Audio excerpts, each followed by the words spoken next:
ये सिलेक्शन होना ये एक बहुत बड़ी पूंजी होती है, लंबी प्रोसेस से निकलता है।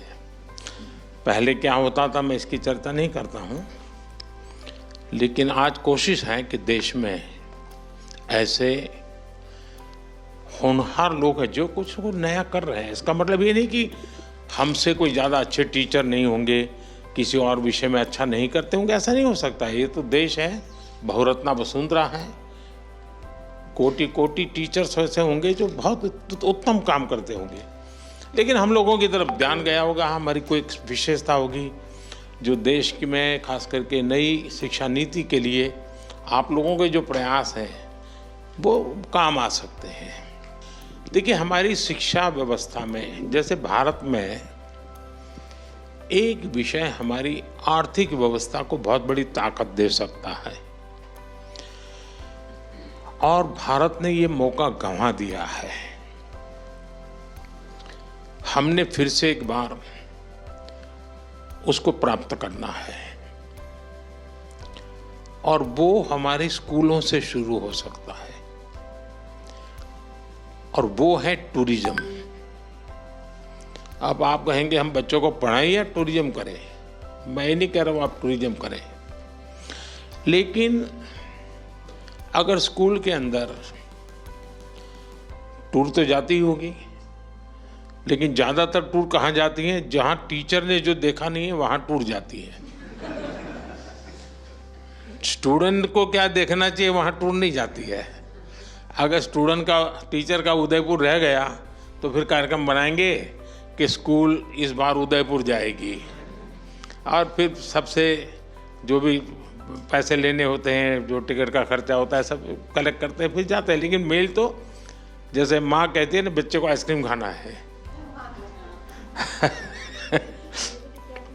तो हम लोग कभी सोच करके जैसे टाइम टेबल बनाते हैं, साल भर का आप लोग पूरा काम तय कर लेते हैं किसको करना कैसे, क्या उसमें हम अभी से कि भाई 24-25 में 8 या 9 कक्षा के विद्यार्थियों के लिए डेस्टिनेशन ये होगा, 9 और 10 के लिए ये होगा, न जो भी तय करें आप। हो सकता है स्कूल 3 डेस्टिनेशन तय करें, हो सकता है 5 डेस्टिनेशन तय करें, और उनको साल भर काम देना चाहिए कि अब आपको प्रोजेक्ट दिया जाता है कि अगले साल हम केरला जाने वाले हैं। चलो भाई, 10 स्टूडेंट का एक ग्रुप बनेगा जो केरल के सोशल रीति रिवाज उन पर प्रोजेक्ट करेगा।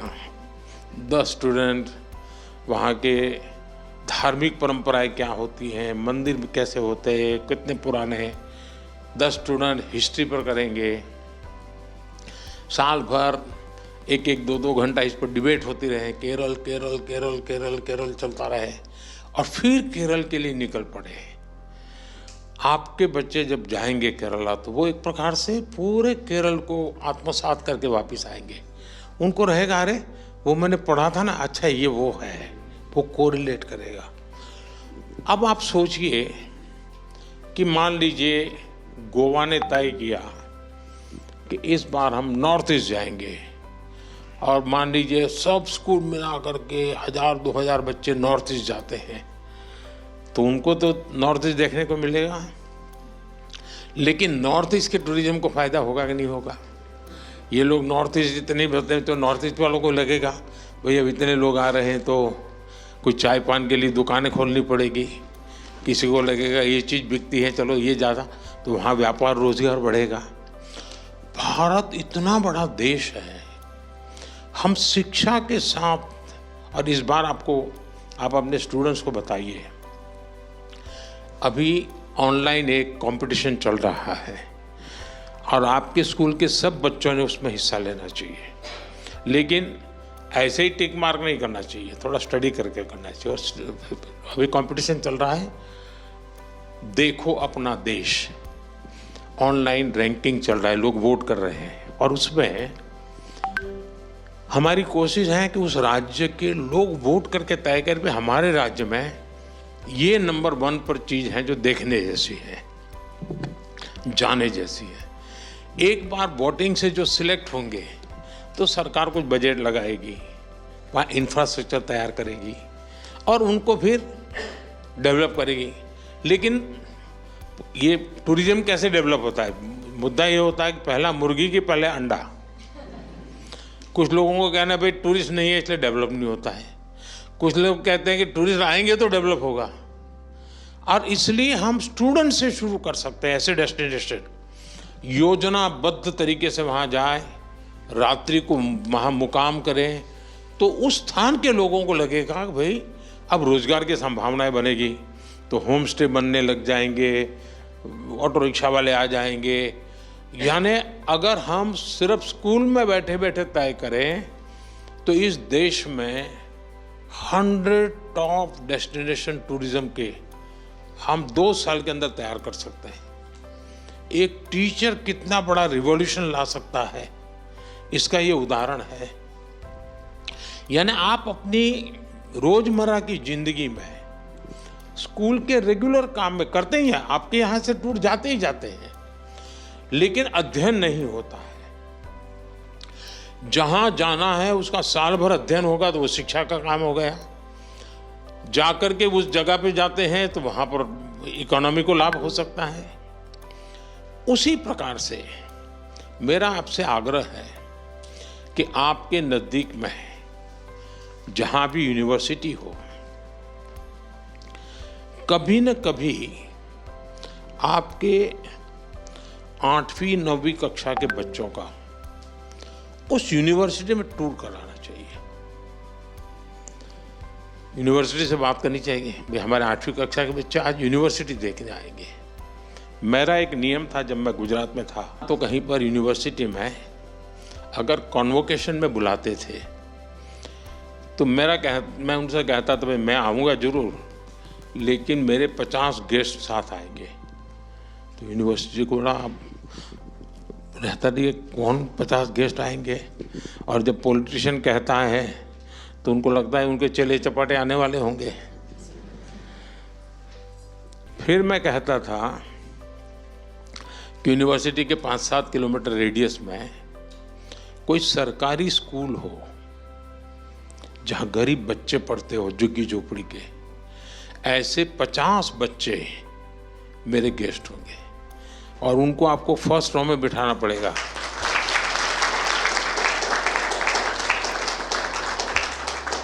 अब ये बच्चे जब ये कॉन्वोकेशन देखते हैं, है तो बिल्कुल गरीब परिवार के बच्चे, उनके मन में उसी दिन सपना हम बो देते हैं, कभी मैं भी ऐसा टोपा पहन करके, ऐसा कुर्ता पहन करके मैं भी अवार्ड लेने जाऊंगा। ये भाव उसके मन में रजिस्टर हो जाता है।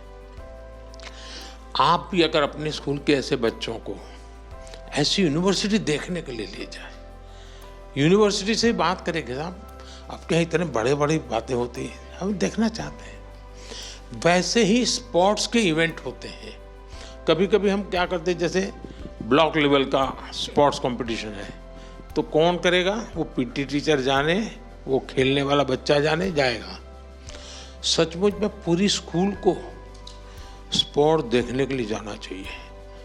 भले कबड्डी चल रही है, किनारे बैठेंगे ताली बजाएंगे, कभी कभी देखते देखते ही उसमें से खिलाड़ी बनने का मन किसी को जग जाता है। खिलाड़ी को भी लगता है यार मैं कोई इकलौता अपने पागलपन के कारण खिलाड़ी नहीं बना हूं, मैं खेल खेल रहा हूं, मतलब मैं एक समाज का एक अच्छा प्रतिनिधित्व कर रहा हूं। उसके अंदर एक भाव जगता है। एक टीचर के नाते मैं ऐसी चीजों को इनोवेट करता रहूं और कोई एक्स्ट्रा प्रयत्न के बिना जो है उसको +1 करना है बस। ये अगर हम कर सकते हैं तो आप देखिए स्कूल का भी नाम बन जाएगा, जो टीचर इसमें काम करते हैं उनके प्रति भी देखने का एक भाव बदल जाएगा। दूसरा, आप लोग कोई ज़्यादा संख्या है नहीं, लेकिन आप में से सबको पता नहीं होगा कि बाकियों को किस कारण से ये अवार्ड मिला है, पता नहीं होगा। आपको लगता होगा मुझे मिला, उसको भी मिला होगा, मैं ये करता हूँ मुझे मिल गया, वो भी कुछ करता होगा मिल गया। ऐसा नहीं, आपकी कोशिश होनी चाहिए इन सब के अंदर ऐसी कौन सी विशेषता है, इन लोगों में ऐसा कौन सा कर्तव्य है जिसके कारण देश का उन पर ध्यान गया है। मैं उसमें से 2 चीजें सीख करके जा सकता हूं क्या? आपके लिए ये 4 दिन 5 दिन एक प्रकार से स्टडी टूर है। आपका सम्मान गौरव हो रहा है वो तो एक है, लेकिन अपने से, जैसे मैं आप सबसे बात कर रहा हूं, मैं आप लोगों से सीख रहा था, आप लोग कैसे करते हैं जान रहा था।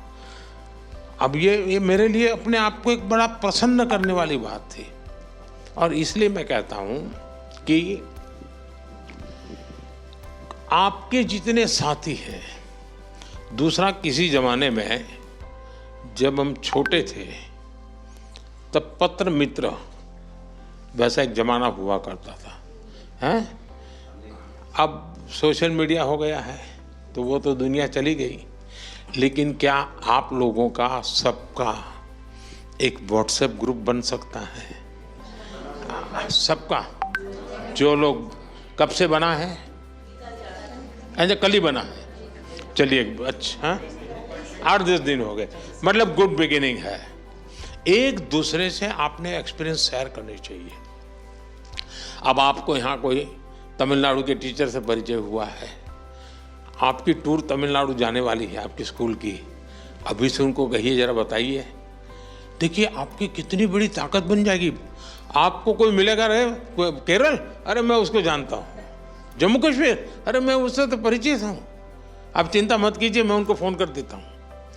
इन चीज़ों का बड़ा प्रभाव होता है और मैं चाहूँगा कि आप लोगों का एक ऐसा समूह बनना चाहिए जिनको लगना चाहिए यार हम तो एक परिवार के हैं, एक भारत श्रेष्ठ भारत का इससे बड़ा कोई अनुभव नहीं होता। ऐसी छोटी छोटी चीज़ों की अगर तरफ आप ध्यान देते हैं, मुझे पक्का विश्वास है देश की विकास यात्रा में शिक्षक का बहुत बड़ा योगदान होता है। आप भी सुन सुन करके थक गए होंगे, शिक्षक ऐसा होता है, शिक्षक वैसा होता है, फिर आपको भी लगता है बंद करे तो अच्छा है, यानी मैं मेरे लिए नहीं कह रहा हूँ, लेकिन शिक्षक की जब वाहवाही चलती है ना, इतनी चलती है, तो फिर आपको भी लगता है यार बहुत हो गया। मुझे भी लगता है कि वाहवाही की जरूरत नहीं है। हम उस विद्यार्थी की तरफ देखें, उस परिवार ने कितने विश्वास के साथ वो बच्चा हमें सुपुर्द किया है। उस परिवार ने हमें इसलिए बच्चा सुपुर्द नहीं किया है कि आप उसको कलम पकड़ना सिखा दें, कंप्यूटर चलाना सिखा दें, इसलिए नहीं दिया है आपको वो बच्चा कि ताकि आप उसको कुछ सिलेबस पढ़ा दें, इसलिए वो अपना एग्जाम में अच्छा रिजल्ट ले आए, सिर्फ इसलिए नहीं भेजा है। माँ बाप को लगता है कि जो हम दे रहे हैं उससे आगे हम ज़्यादा नहीं दे पाएंगे, उसका अगर कोई +1 कर सकता है तो उसका टीचर कर सकता है। और इसलिए बच्चे की जिंदगी में शिक्षा में +1 कौन करेगा? टीचर करेगा। संस्कार में +1 कौन करेगा? टीचर करेगा। उसके हैबिट्स में करेक्शन कौन करेगा? +1 टीचर करेगा।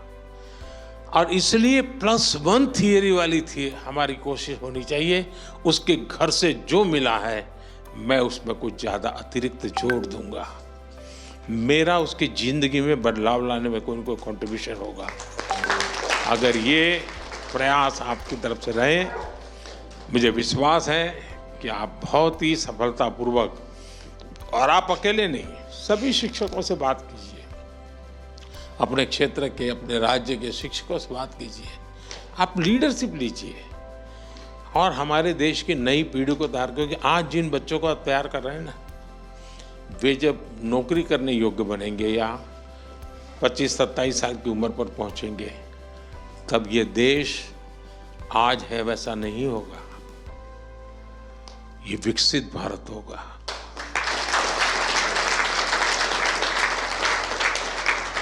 आप उस विकसित भारत में रिटायरमेंट का पेंशन लेते होंगे, लेकिन जिसको आज आप तैयार कर रहे हैं वो उस विकसित भारत को नई ऊंचाइयों पर ले जाने वाला एक सामर्थ्यवान व्यक्तित्व बनने वाला है। और आपके पास कितनी बड़ी जिम्मेवारी है।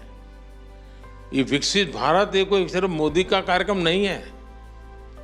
हम सबको मिलकर के विकसित भारत के लिए ऐसा मानव समूह भी तैयार करना है, ऐसे सामर्थ्यवान नागरिक भी तैयार करने हैं, ऐसे सामर्थ्यवान नौजवान तैयार करने हैं। अगर हमें आगे चल करके 25-50 गोल्ड मेडल अगर खेलकूद में लाने हैं, कहाँ से निकलेगा वो खिलाड़ी? जो आपके स्कूल में दिखते हैं उन बच्चों में से निकलने वाला है। और इसलिए हम उन सपनों को लेकर के, और आपके पास बहुत लोग हैं, सपने होते हैं, लेकिन उनके सामने इन सपनों को साकार कैसे करें?